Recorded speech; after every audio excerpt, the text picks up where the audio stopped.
A galerinha do sexto ano, como eu havia prometido, como eu não tinha gravado a primeira parte da aula de hoje, do dia 7 de agosto, então eu vou passar para vocês aí a explicação da primeira parte aí da aula.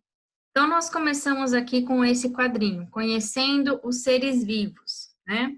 Então, o menininho, ele pergunta assim, essencial à vida de todos os seres vivos, começa com a letra A.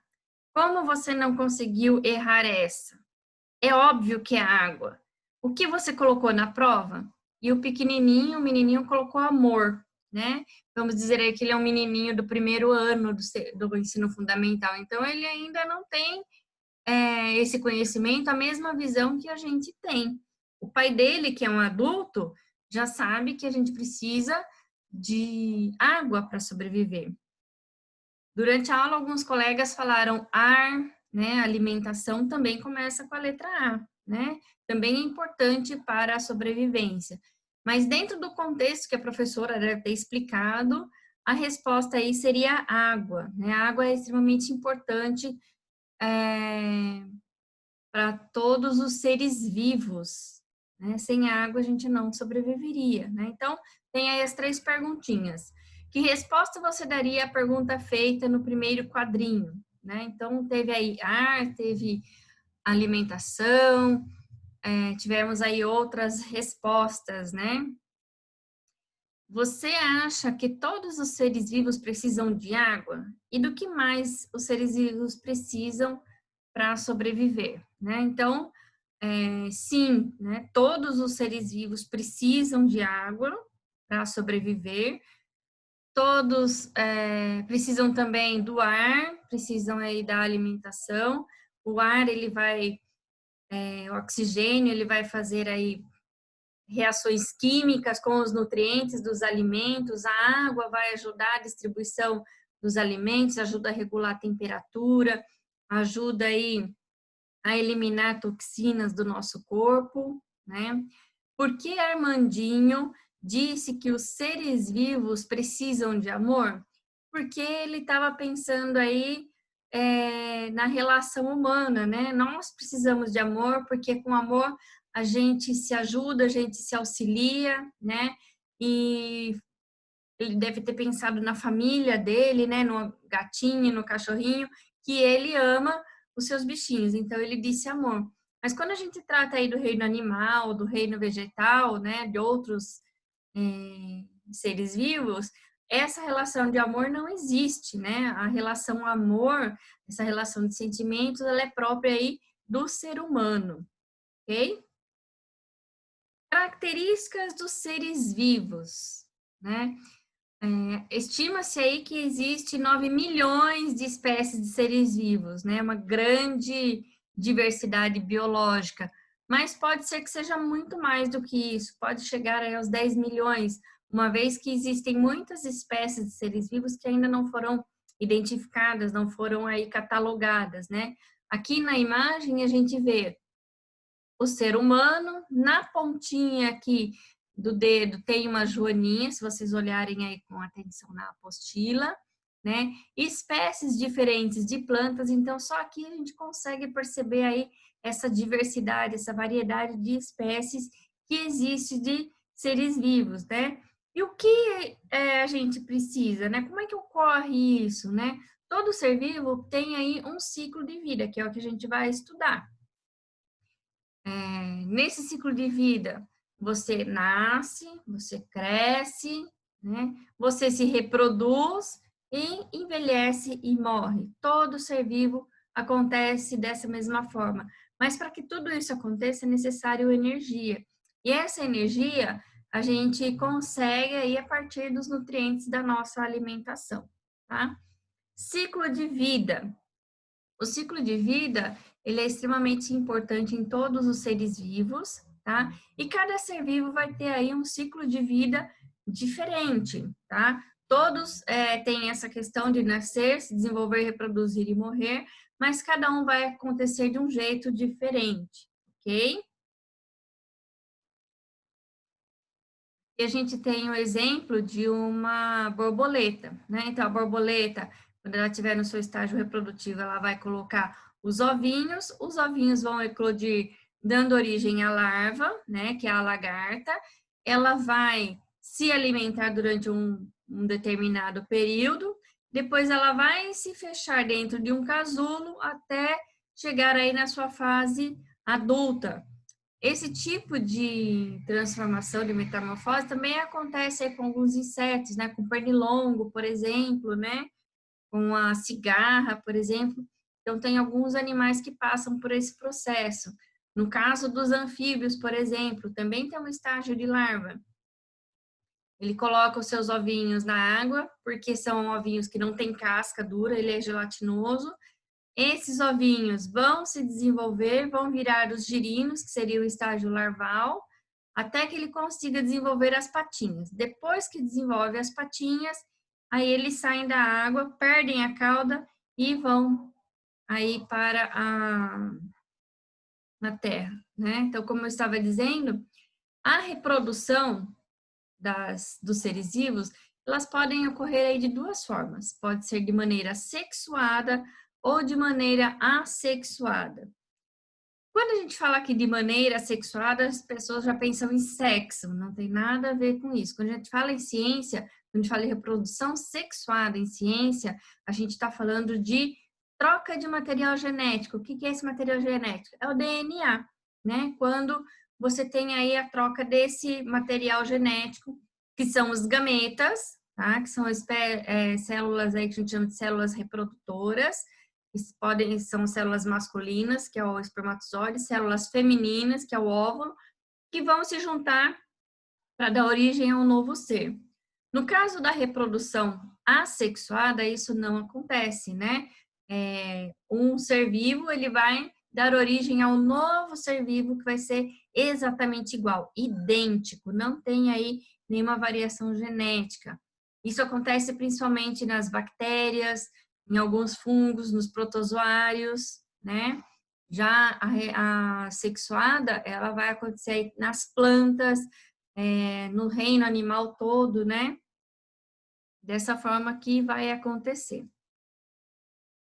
Necessidade de energia, né? Então, como é que a gente vai conseguir energia para sobreviver? No caso das plantas, são organismos autótrofos, ou seja, produzem o seu próprio alimento.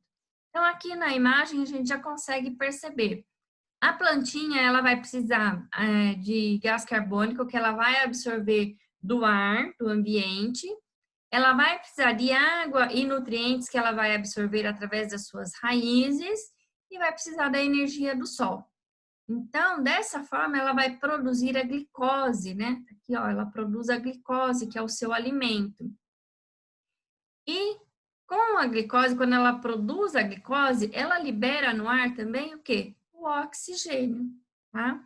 Ela faz esse processo todo, que se chama aí fotossíntese. Ela também faz o processo de respiração. No processo de respiração, ela vai utilizar o oxigênio que ela produziu, tá? Mais água e a glicose. Então, ela vai pegar tudo isso daí, vai produzir energia, tá? E vai liberar no ar o gás carbônico, ok?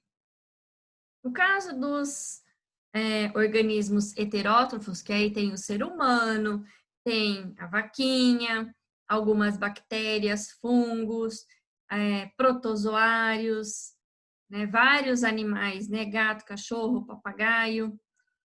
Todos esses organismos precisam se alimentar de outro ser vivo. Então, se você for olhar aqui, eles não vão ter aí a condição de preparar o seu próprio alimento como a planta, né? Que são autótrofos.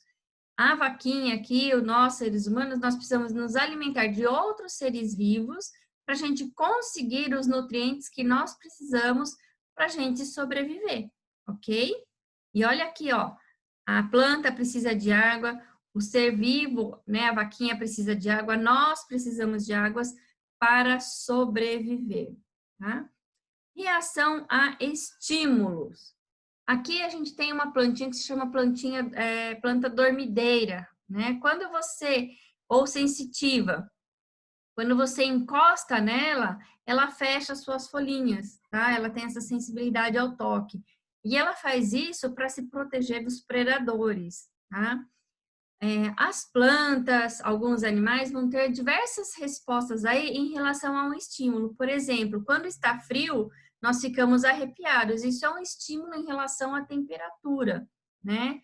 Quando a gente está num ambiente escuro, né, e você vai para um lugar claro, a gente meio que fica com a vista atrapalhada. Também é um estímulo em relação à luz, né, à temperatura. Então, vários animais, eles têm aí, recebem esse estímulo. Então, para o período de reprodução, para o período de desenvolvimento. Então, para cada. Também recebem estímulo de calor, do frio, quando eles precisam ficar juntinho, quando eles podem cada um ficar num galho, né? No caso aí dos pássaros. Então, por exemplo, o polvo, né, que está lá no fundo do oceano, de acordo com o ambiente, a luz, ele vai receber esse estímulo e vai mudar a sua coloração. Isso vai ajudar ele a capturar seu alimento e também fugir de predador. No caso do camaleão, a mesma coisa, né? Se você colocar uma planta num lugar escuro e deixar só um buraquinho com luz, ela vai crescer, vai se desenvolver em direção àquela luz, né? Então, a gente diz aí que também há um estímulo referente à luz. E aí a gente tem aqui fazendo ciência, né? Que são aí 3 perguntinhas. Então, a primeira pergunta, em dupla, conversem sobre as reações involuntárias que as pessoas têm diante dos estímulos descritos a seguir. Infelizmente, a gente não tem como fazer isso em dupla, né? Mas vocês vão aí, a gente vai tentar fazer junto aí essas respostas, né? Então, entrar em contato com uma luz forte, como abrir as cortinas em um dia bem ensolarado. Então, se você está num lugar escuro e você abre a cortina, né, você vai querer tampar o sol, né? Porque a sua pupila que vai estar dilatada, ela vai se contrair rapidamente. Então, você sente aquela sensação ruim, né, da claridade. Aí, aos poucos, você consegue se ambientar. A mesma coisa, o contrário, se você estiver num lugar de muita claridade e entrar num lugar escuro, né, o movimento da sua pupila é tão rápido que você até tem um pouco de desequilíbrio, mas aos poucos você consegue se ambientar. Estar andando na rua e ouvir um barulho muito alto, né? O que a gente faz? Ou a gente assusta e corre, ou você se assusta e acaba se encolhendo, né? Com o susto que a gente leva. Encostar a mão em algo afiado, né? A gente vai tirar a mão rapidamente, né? Porque é um estímulo que a gente recebeu desse ambiente, tá machucando, então você tira a mão. Se você não tiver essa sensibilidade, esse estímulo, né? Essa sensibilidade, você deixa a mão lá, fica machucando. Então, quando aperta ali, você rapidamente tira a mão, né? Sentem-se em frente um ao outro. Um dos dois deve fechar os olhos por 1 minuto. Após esse tempo, quem fechou os olhos deve abri-los e o outro deve observar atentamente as pupilas do colega. Troquem a função e repita a atividade. Não dá para fazer com o colega, então vocês podem fazer com alguém que está em casa, ou o irmão, com o pai, a mãe, né, um tio. Pode ser com qualquer pessoa que esteja em casa, você faz esse experimento e responde aí a perguntinha A. O que você percebeu observando a pupila? Por que isso acontece? Né? Então, e a questão B eu já vou deixar aí respondida para vocês. Qual a importância de termos essas reações involuntárias? Né? Então, essas reações involuntárias, elas são importantes para nos proteger, né? Elas nos ajudam aí no nosso processo aí de sobrevivência, né? De não deixar com que a gente se machuque, ok? Então, está aí, então, a parte prometida. Ok? Vou desligar o slide. e vou finalizar aqui, então, a gravação.